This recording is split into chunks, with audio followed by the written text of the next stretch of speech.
Okay, in chapter 3, we are starting a new topic about latent heat. It is another form which the internal energy increase. We have learned temperature change, meaning in chapter 2, meaning that when the vibration of the molecule get faster and faster, the temperature increase. So the speed of it vibrating, this is the kinetic energy. How fast it moves, how much energy is used to do the vibration. Higher temperature means more kinetic energy in the internal energy. Okay. However, there is another type, that is the potential energy. When the molecules are having an attraction force holding each other together very close, like in solid form. When we take them apart, increase the distance between the molecule, this is the potential energy gain. This is also the increase in the energy inside the material. Okay, but how do we observe that? What behavior will it have? And how do we even understand it? Okay, let's start by have a look at this example. In this example, there is two bottles. One contains pure water on the right hand side, and the other is a mixture of both ice and water. Okay, let's tell you something about them first. They are both at 0 degrees Celsius. The temperature is no difference. And the mass is also the same, no difference. The only difference is the left hand side contains both water and water and ice.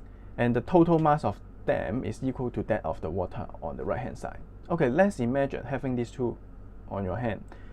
3 minutes later or 2 minutes later, which one will be cooler?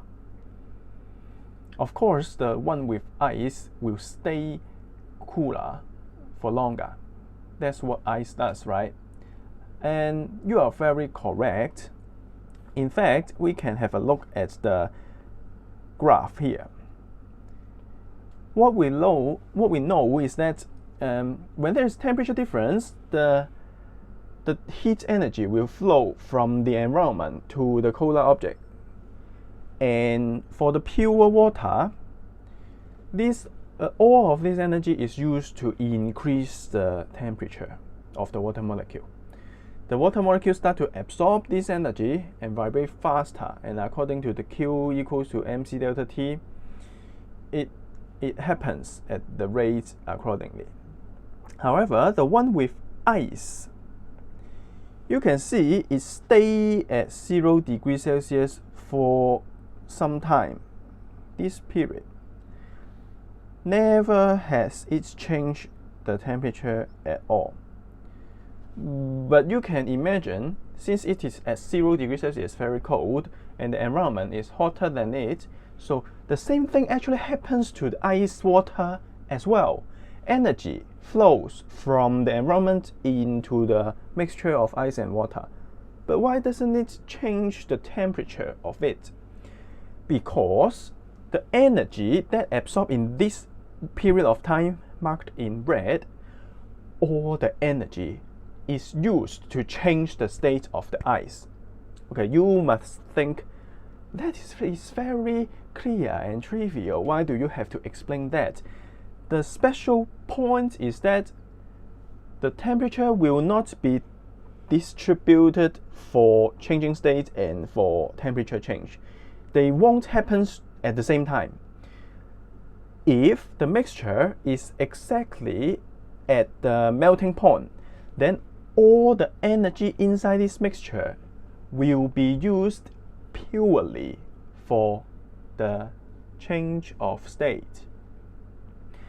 Until every single molecule have changed, they won't move. They are like a family. They have to wait for every single one until they start walking again. Okay, something like that. So after this point, all the ice molecule have changed to water molecule.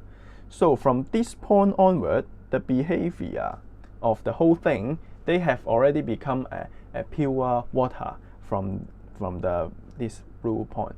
So the behavior will be similar, or I should say the same as that of water in bottle B. Okay, that properties of absorbing energy but not changing temperature is very important. Actually, in chapter 1, we make use of this property to calibrate the thermometer. Do you remember? This we call latent heat. Latent heat in Chinese is 潛熱,潛在的熱能. Some so-called heat energy that we cannot observe by the temperature change because it doesn't happen in the temperature part. It happens in the change of state part. In this example, the latent heat is called latent heat of fusion because the change of state is from solid to liquid. Then we call it fusion, or you can say in layman term it is melting. It absorbs the energy and pull the molecule apart from the packed form of ice into the fluid and more distant form of liquid. Okay, so let's see this experiment. Experiment 3A, it is called the heating curve. What do we mean by heating curve? We have choose this thing which is called 卧塔 decay 1O, 樟腦, you may heard of it. Have a strong smell, but it will keep the clothes from smelly. Okay, this thing, the properties of it is that the melting point is inside the observable range from 0 to 100. So it's quite convenient for us to observe the latent heat properties here. So this is a solid form, some powder inside the test tube, and then we put a temperature sensor, or that is a very digital thermometer which will tell us the exact temperature of the thing. And then we put it inside a water bath.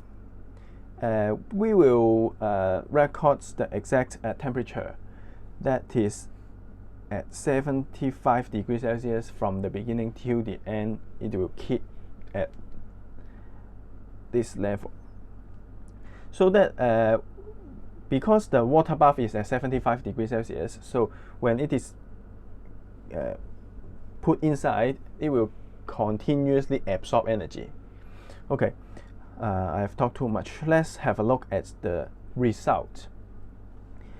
This experiment begins when the decay 1O is at about 44 degrees Celsius. Okay, and since it is at a solid form, so the solid at 44 degrees Celsius absorbing the heat energy from the 75 degrees Celsius hot water bath.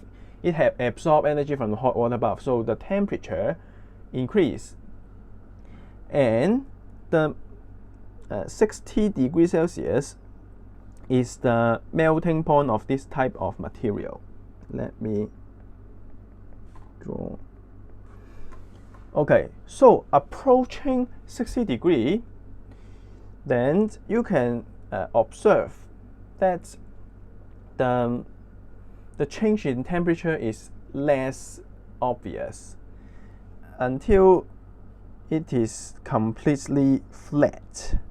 Then between B and C, we can know for sure that everything is used, every energy, all the energy is used to change the state of the decay 1O from solid to liquid. And when everything have changed to liquid, you can see the temperature rise again. So if we divide this graph into 3 states, A to B, B to C, and C to D, you can see at the beginning it is solid, heating up, increase in temperature. And then from B to C, it is the solid melting, changing state. And then when C to D, it is all liquid, and it is once again being heated up, increase in temperature. So in the physics questions, sometimes you are asked to describe that. So you can learn from the use of words in textbook here. The temperature rise steadily. Okay, you can describe solid and rise steadily, temperature rise steadily. And then from B to C, it is very important for you to state that the temperature remain constant at the melting point, because that is when the latent heat absorption is happening. So answering that point gives you a credit that you know what's going on. And then in this stage, you would explain what is happening by this sentence. The substance is melting and it is a mixture. It absorbs latent heat until it becomes completely liquid. Okay? And then at the last stage, the temperature of the liquid rises again. Okay, it's quite a lot already, so I hope you can follow. But another experiment is done in a similar way, but in the other direction. This one we heat the solid up, and the other one we cool down it from the liquid state. Okay, so it's just the opposite of what's happening before. Since it is so similar, we can directly tell what is going on. If it is cooling down from a hot temperature, then the temperature drop because of loss of energy. And then from B to C, changing states, so all the energy is used, all the energy given out by the material is lost through the latent heat of solidification. And then from this point onward, the temperature drops again. Okay? I'm about to end this clip, but I want you to have a brief idea that latent heat happens. The properties of latent heat is there, no matter which state you are changing from solid to liquid, from liquid to solid, or from liquid to gas, from gas to liquid. All these four scenarios, we will observe the latent heat. And in the next part, we are going to do some calculation that involve our understanding of this kind of process. Okay.